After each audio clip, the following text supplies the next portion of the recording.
नमस्कार। भारत में पश्चिम एशिया की स्थिति को लेकर दो महत्वपूर्ण बैठक हुई हैं। इन बैठकों में ईरान युद्ध के कारण भारत पर पड़ रहे प्रभावों को लेकर न सिर्फ विस्तार से चर्चा हुई, बल्कि इस प्रभाव से निपटने के लिए किए जा रहे उपायों की भी समीक्षा की गई। इन दोनों महत्वपूर्ण बैठकों के बारे में हम आपको आगे बताएंगे, लेकिन उससे पहले आपको जानकारी दे दें कि ईरान युद्ध पहले की तरह गंभीर बना हुआ है। दोनों ओर से वार और पलटवार जारी हैं। अब तो सिविल इंफ्रास्ट्रक्चर पर भी हमले शुरू हो गए हैं। हॉर्मुज स्ट्रेट के युद्धग्रस्त होने के कारण कच्चा तेल, गैस, फर्टिलाइजर और दूसरे सामानों की दिक्कत पूरी दुनिया में आ रही है। आयात निर्यात बुरी तरह प्रभावित है। वहीं हॉर्मुज संकट के हल के लिए 60 से ज्यादा देशों की एक महत्वपूर्ण बैठक भी हुई। भारत ने भी इसमें अपना पक्ष रखा। आगे हम आपको इस वीडियो में बताएंगे कि युद्ध के प्रभावों से निपटने के लिए भारत में कौन सी दो महत्वपूर्ण बैठकें हुई। इन बैठकों में क्या हुआ, वहीं हॉर्मुज को लेकर बड़ी अंतर्राष्ट्रीय बैठक में भारत ने क्या कहा, देश में पेट्रोल, डीजल और एलपीजी की स्थिति क्या है। तो आइए इन सवालों के जवाब शुरू करते हैं।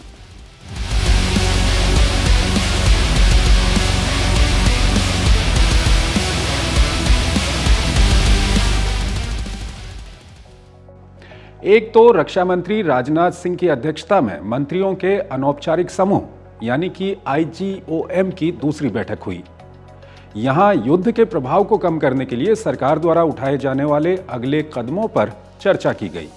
इस बैठक में वित्त मंत्री निर्मला सीतारमण, पेट्रोलियम एवं प्राकृतिक गैस मंत्री हरदीप सिंह पुरी, विद्युत मंत्री मनोहर लाल, रसायन एवं उर्वरक मंत्री जगत प्रकाश नड्डा, विदेश मंत्री डॉक्टर एस जयशंकर, उपभोक्ता मामले, खाद्य एवं सार्वजनिक वितरण मंत्री प्रहलाद जोशी, विज्ञान एवं प्रौद्योगिकी मंत्रालय के राज्य मंत्री डॉक्टर जितेंद्र सिंह और रेल, सूचना एवं प्रसारण, इलेक्ट्रॉनिक्स एवं सूचना प्रौद्योगिकी मंत्री अश्विनी वैष्णव मौजूद थे। बैठक के दौरान सचिवों के 7 अधिकार प्राप्त समूहों ने आईजीओएम को स्थिति से निपटने के लिए उठाए जा रहे कदमों के बारे में जानकारी दी। बताया गया कि 30 जून 2026 तक 40 महत्वपूर्ण पेट्रोकेमिकल उत्पादों पर पूर्ण सीमा शुल्क छूट दी जा रही है। SEZ से जुड़े उद्योगों को घरेलू बाजार में व्यापार पर कस्टम ड्यूटी में छूट दी जा रही है। इससे कपड़ा, पैकेजिंग और फार्मास्यूटिकल सहित अन्य उद्योगों को फायदा होगा। बैठक में रक्षा मंत्री ने घरेलू उड़ानों के लिए विमानन टरबाइन ईंधन की कीमतों में मासिक वृद्धि पर 25% की सीमा लगाने के सरकार के निर्णय की सराहना की।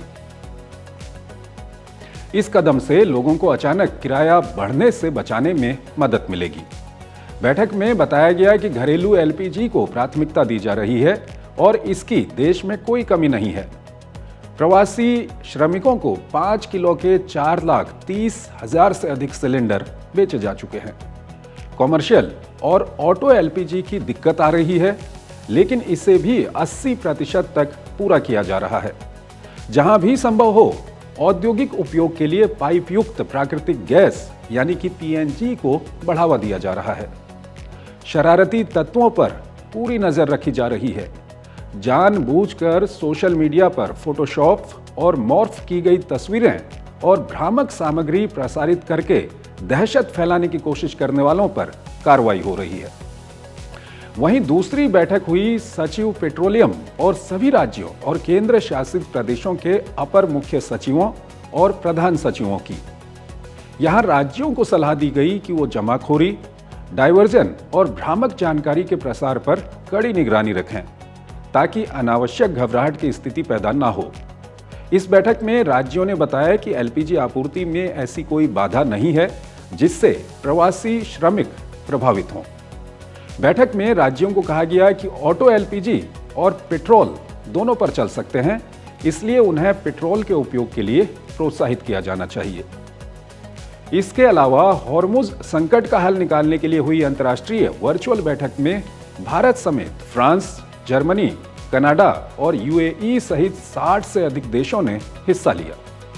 इस बैठक में भारतीय विदेश सचिव विक्रम मिस्री ने अंतर्राष्ट्रीय जलमार्गों में निर्बाध आवागमन और स्वतंत्रता के सिद्धांतों पर जोर दिया। उन्होंने भारत का पक्ष रखते हुए कहा कि संकट से निकलने का एकमात्र रास्ता तनाव कम करना और सभी संबंधित पक्षों के बीच कूटनीति और बातचीत के मार्ग पर लौटना है। तो सरकार युद्ध के संकट और प्रभाव से निकलने के लिए घरेलू और अंतर्राष्ट्रीय दोनों ही मोर्चों पर पूरी तत्परता से काम कर रही है। इसी का असर है कि दुनिया के तमाम देशों में पेट्रोल डीजल के रेट बढ़े, लेकिन भारत में लोगों की जेब पर असर नहीं पड़ा। घरेलू एलपीजी की कोई कमी नहीं है। कॉमर्शियल एलपीजी की दिक्कत को कम से कम किए जाने के प्रयास किए जा रहे हैं।